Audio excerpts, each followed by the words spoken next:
bogus nonsense. I still don't know where you're going. Okay. Here's what I'm trying. What are you struggling with? No, what I'm struggling with is I'm trying to help you with your struggles. Are you saying? I'm not struggling. I'm just giving you numbers. Saying the fact that Patrick Bet David shuts down his own co-host Adam on the PBD podcast for his ridiculous statements live. As Patrick Bet David and the panel are talking about Hurricane Milton, Adam starts rambling on, and Patrick Bet David goes off on Adam for essentially being an idiot and not even paying attention to what they're talking about. I like Patrick Bet David and the PBD podcast overall a lot, but I would probably listen to Adam the least out of the group. But I'll happily watch him get made a fool, so let's check it out. Pun intended, absolutely intended. While he's talking to Congress that he needs more money and making this very political.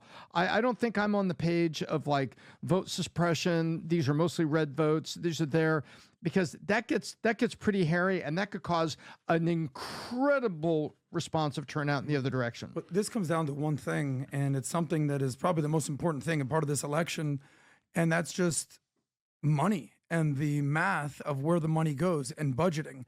You know, we see every year they kick the can down the road. Oh, we'll deal with this, put more on the credit card, put more on the credit card. What's the current U.S. federal debt? $34 trillion. By the time it's 2028, whoever the next president, expected to be almost $50 trillion. Like, how big of a hole are we trying to dig here? Now, what's interesting about how the sort of the budgeting works and the appropriations bill you put in there is that there's discretionary spending and the non-discretionary spending. So what's the non-discretionary spending? I learned this when I started doing money content in 2015. Non-discretionary spending are things that basically Congress has no control of. They don't do it each year. It's not a part of the budget. It's mandated by law. That's Social Security, Medicare, Medicaid, but discretionary spending, education, transportation, the environment, law enforcement, everything like that. Non-discretionary spending, you know what the budget is for that? Almost $4 trillion a year, $3.9 trillion. Discretionary spending, where Congress basically gets a vote every single year and they must approve it, $1.7 trillion. Now, to Vinny's point about how much should we give to foreign aid, how much should we give to domestic, here's something to consider. Do you know what percentage of discretionary spending goes to domestic versus foreign? This is actually important. What percentage of the $1.7 trillion stays in the country versus leaves the country? How much leaves? 5%. So 95% stays in the country. When I talk about the discretionary spending, transportation, environment, law enforcement, everything that's going like that, 1.6 trillion of the 1.7 trillion stays in the country. Now, if you ask the everyday American, they will agree with you. They'll be like, no, we need to keep all the money, the majority of the money in the country, help our people. Who wants to hear that FEMA's broke? Ridiculous, especially during hurricane season. Like, what are you thinking?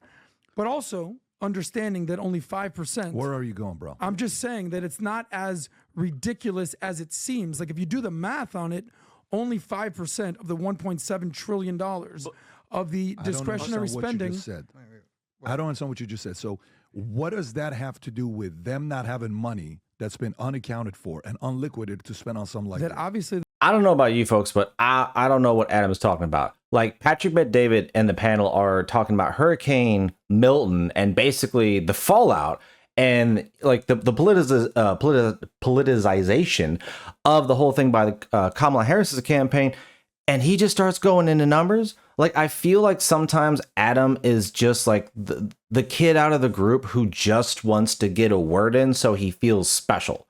You know, he just wants to feel like I'm contributing. But even Patrick Bet David like is not getting where he's going. He's talking about numbers and budging. Well, like, there's so much else going on at this moment. That's and the budget, like, yeah, pretty much about the least concern of everything that's going on for the election of 2024. Let me know what you think, and let's get back in. They're not doing their budgeting correctly, but this has nothing to do with the foreign spending, because my thing is hear me out. Okay. Hear me out. This has to do with what they're choosing to spend money on, non-discretionary spending. Now, if you ask me, I assume if we look under the hood here, I assume they spent a lot of money on some DEI bogus nonsense. I still don't know where you're going. Okay. Here's what I'm trying. What are you struggling with? No, what I'm struggling with is I'm trying to help you with your struggles. Are you saying I'm not struggling. I'm just giving you numbers. Saying the fact that is your reason for saying that is the fact that money didn't go to Ukraine for the people that say make North Carolina Ukraine to get money. Is that what your argument was about? That's not my argument. I'm saying only 5% of our total. But what is your point? So we just went through all the history of stuff with FEMA. You decided to go there. I'm trying to get the climax. Let me simplify it for our audience. We're under the impression from Vinny. I said to Vinny that all our money is going to Lebanon, to Ukraine, to everything. Well, it's only 5%. So the money that is staying in the country needs to be allocated better, or maybe a budget needs to put less than 5% to foreign aid. Not the conversation at all. I don't understand what you're talking about, Pat. We're talking about foreign spending versus domestic spending. Discretionary versus non-discretionary. What part of everything I shared with had to do with foreign? Like we're talking about. Vinny's entire rant was about foreign aid. No. How much money is going? No, he said Lebanon 150 million. Lebanon just got on the but fourth. Also Ukraine. Yeah, no. The biggest thing with the Lebanon case that he made, $150 million is nothing. Yeah. But the whole point, this is the point about him saying $150 million. You ready? Yes. Okay.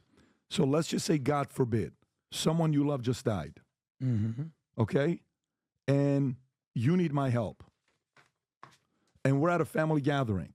An hour after somebody you love just died, I announce, hey, guys, I'm giving Joey's best friend's cousins, sisters, best friends, brothers, high school teacher, $750,000 to help him out. That's the problem with what he's saying.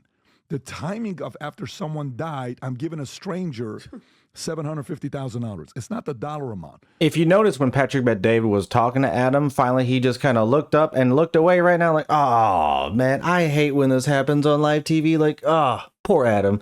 Like, I get it, he's trying to contribute to something right now, but yeah, you're way off the point, bro.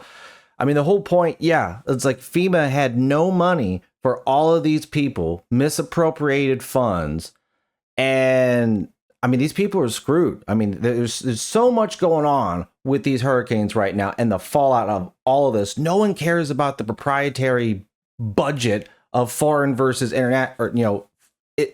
domestic versus international. We want to know where our money is.